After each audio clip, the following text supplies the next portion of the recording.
for we are to God the fragrance of Christ. 2 Corinthians 2 verse 15. Hello everybody, welcome to the channel. My name is Tokwe and this is Top News by Tokwe. So if you love fragrance content, specifically Middle Eastern content, hauls, reviews, first impressions, unboxing, this is where you should be. Click the subscribe button, turn on the notification bell, and you'll always be notified when I upload a new video. Today, I want to share my first impressions / review of 3 Paris corner fragrance that I have hauled in. Without much ado, let's get into the video.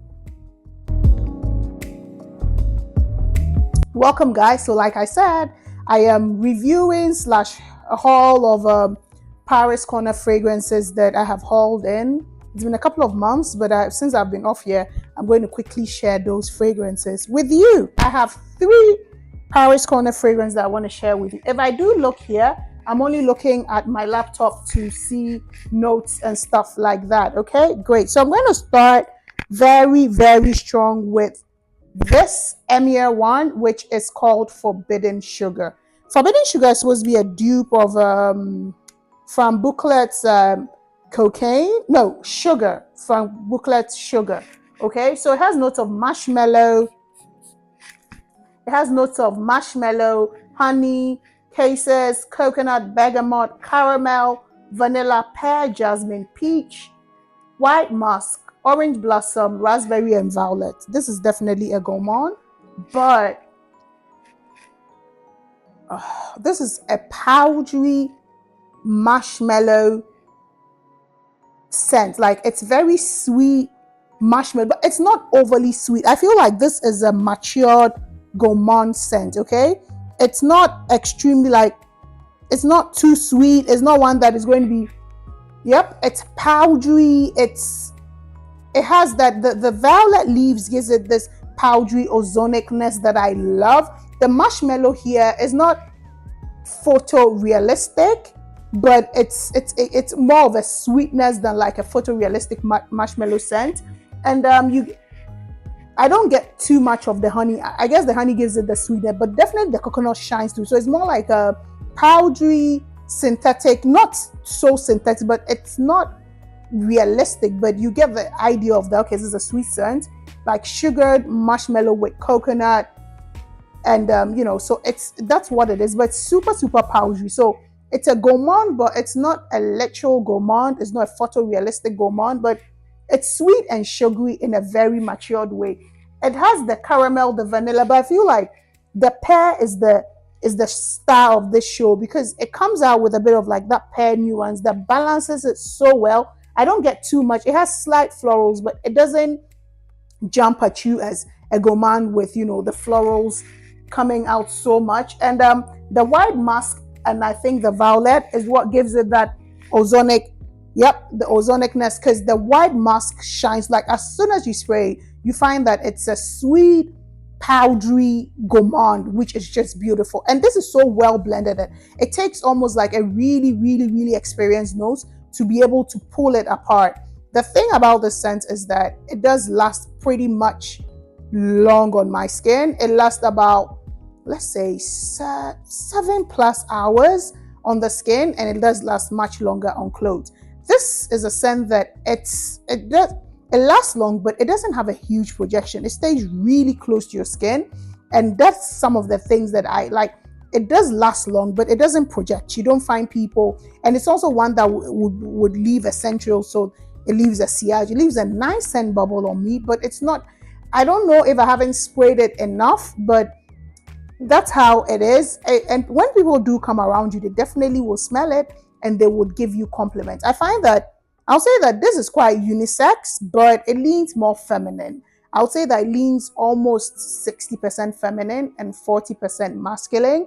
So that is Emir's, and I find that being that it's a musky one, it will be good for cool summer evenings, spring evenings, but great for fall and winter because of the sweetness. So, but it's not overpowering, but you can pull it off on summer. But I feel like for summer, I may not want to wear this.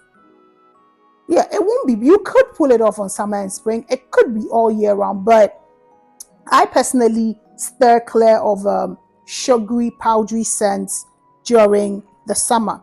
All right, the next one that I'm going to share with you is another one called Voux Patisserie. Okay, this one too is a gourmand. It has velvet. I'm trying to clean it because something there's like uh, lint on the velvet. Just kind of wipe this. So this is what it looks like, Voux Patisserie. And Voux Patisserie it's supposed to be a warm, spicy scent. And for notes, it has notes of orange, cardamom, saffron, rose, apple, vanilla, and sandalwood, right? I could have sworn that there's a milk note in this scent, but there's nothing. Maybe the creaminess is coming from the sandalwood, but yep, this opens up sweet and milky. So this, to my nose, smells like sweetened. The vanilla shines through so much, and there's almost a nutmeg or like cinnamony, like there's a warm spice. Like it smells like sweetened chai milk. That's what it smells like with a dash of orange zest on it. That's what it is, like sweetened chai milk with a dash of orange zest and some vanilla essence. That's simply what it smells. It doesn't smell anything like what is written here. And I think the cardamom might be the note that is giving that nuttiness that I'm picking up from like a nutmeg or some almondy or, something like that. But it's slightly spicy, but milky sweet. This is a definite gourmand. The gourmand girls will like it. And I have to say this, right? If you have followed my channel for a while, one thing you'll know is that I'm not a super gourmand lover. But this year, 2024, the gourmands have had a hold on me. Like they have had me in a chokehold. And I want to say that I've come to love gourmands against my will. Like, because most of the fragrance companies have pushed out so many gourmands, I find that lately I am almost gravitating towards gourmands a lot more than I do. But again, I'm enjoying it. But lately I've been trying to get like palette cleansers where I'm trying to cleanse my nose with other non-gourmand scents. But if you were thinking, but Chocolate doesn't like gourmand, it's not the same again, please. Like now I am in the gourmand era. Tell me if you're a gourmand lover or you're a non-gourmand lover. Let me know in the comment section. So this is it. This too is quite long lasting. It does like 6+ hours on my skin, lasts longer on clothes.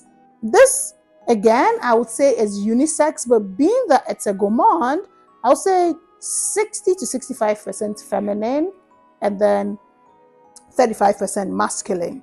I would say that this one would be great for fall and winter because of the milkiness of what it is.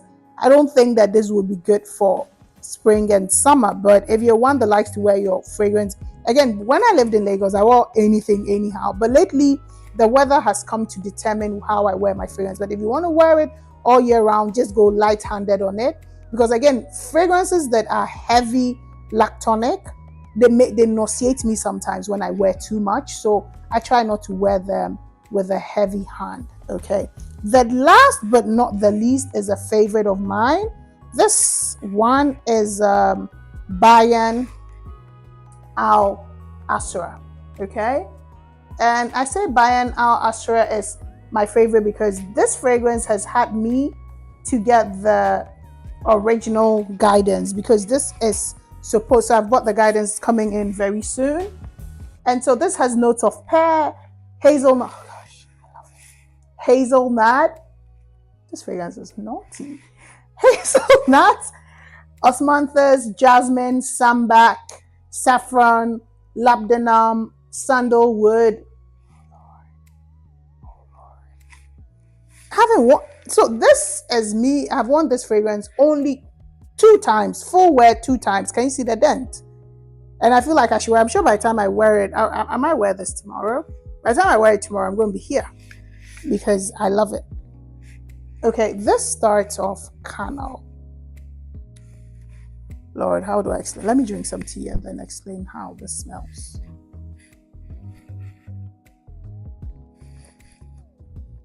This smells like, my daughter, I remember my daughter saying this smells like raw skin. This smells like,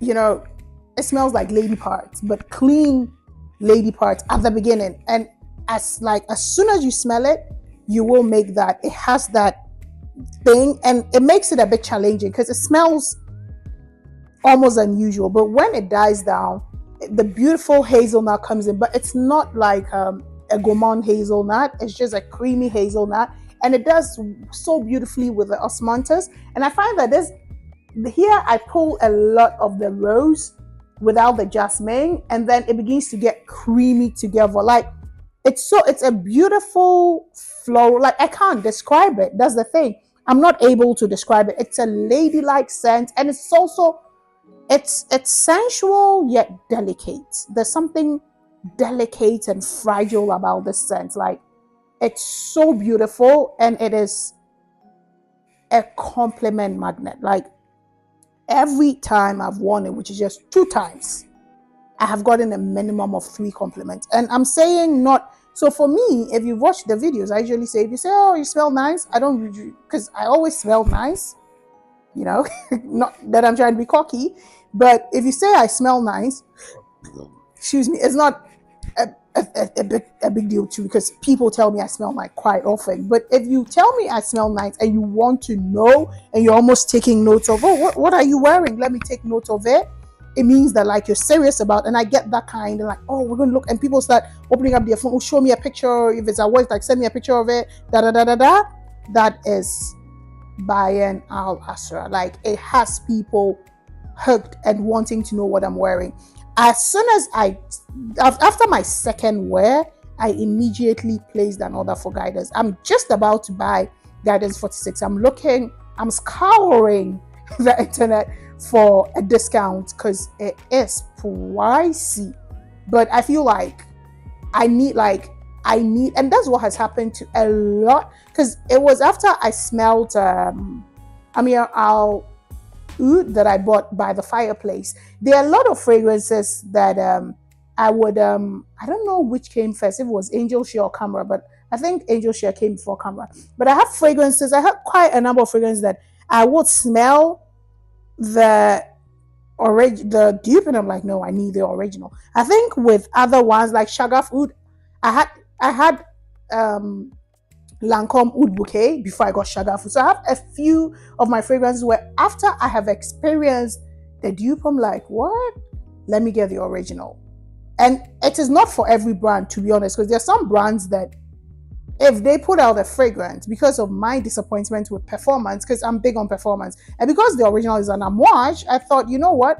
Let me get the inspired, the real one that this is inspired of, just because, not that this is not, but what this is inspiring, because the performance is even going, and I love amouage. I trust amouage. I think I have 4 fragrances from amouage so far. So I was like, you know what? And I mean, for me to have 4 fragrances from one particular niche brand, it tells you how good they are. And I was like, let me just grab that. So that is from Bayn. Bayn lasts really long, but it does like 7 hours on me. And this again, I'll say is unisex. Even though it's delicate, it's unisex. I find that because guidance is unisex, even though it's the guidance woman, a couple of men wear it. I would say that it leans 70% feminine, 30% masculine. But if you have the confidence, I feel like you can pull this one off. Like don't mind the pink bottle, you will pull it off. Let me know if you have any thoughts of guidance, if you have heard anything from about amouage guidance and the Extreet, which is guidance 46 that is out, which I am looking to purchase very soon. Thank you very much for watching this video, and I'll see you in my next